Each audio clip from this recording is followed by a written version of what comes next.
14, 15, 16, 17, 18, 19, 20, 21, 22, 23, 24, 25, 26, 27, 28, 29, 30, 31, 32, 33. Jadi satu tangan. Keliling. Jadi 33. Hah? Kanan kiri.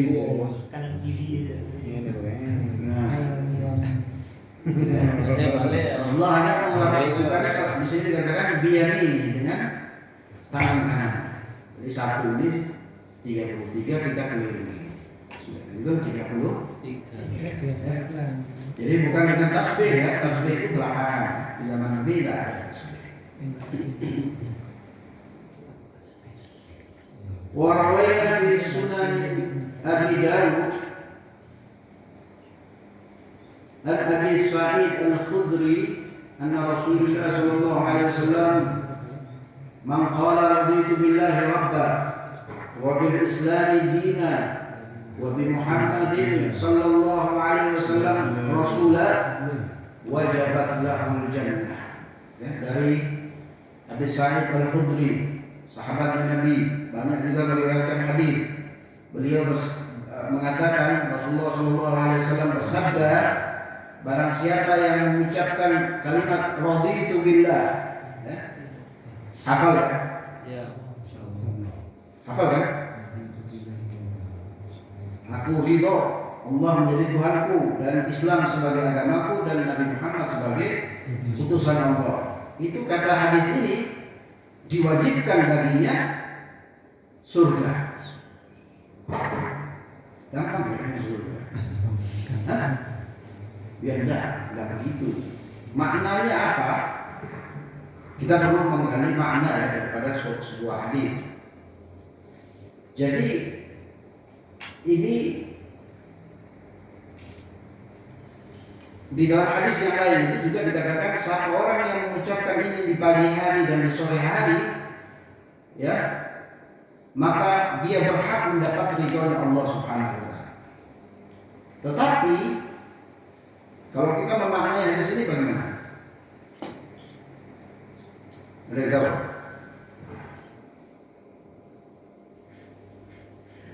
Jadi ketika kita mengucapkan sesuatu dengan keyakinan, kita juga harus memenuhi hak-hak yang kita ucapkan.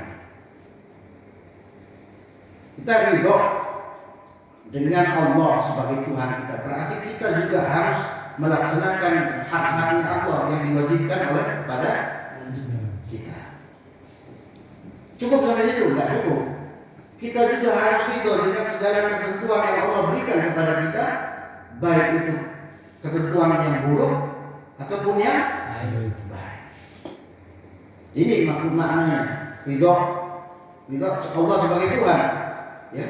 Yardha bi syai'in yardha ma yatawalla. Kalau kita ridho terhadap sesuatu, berarti kita juga harus senang terhadap apa yang datang dari yang kita ridhoi. Paham ya? Ridho kita diberi rezeki, tidak diberi rezeki berupa uang, ya kita harus ridho dengan ketentuan yang Allah Subhanahu wa taala. Ini ridho kepada Allah Subhanahu wa taala. Ada lagi ridho yang kelasnya sudah kita dah tutup. Rabi'ah Adawiyah ditanya, bagaimana tanda seseorang itu ridho kepada Allah Subhanahu wa taala? Kata Rabi'ah, tandanya adalah ketika dia menerima nikmat, ya, gembiranya ketika dia menerima nikmat sama gembiranya ketika dia menerima musibah. Ya, aneh. Buat apa?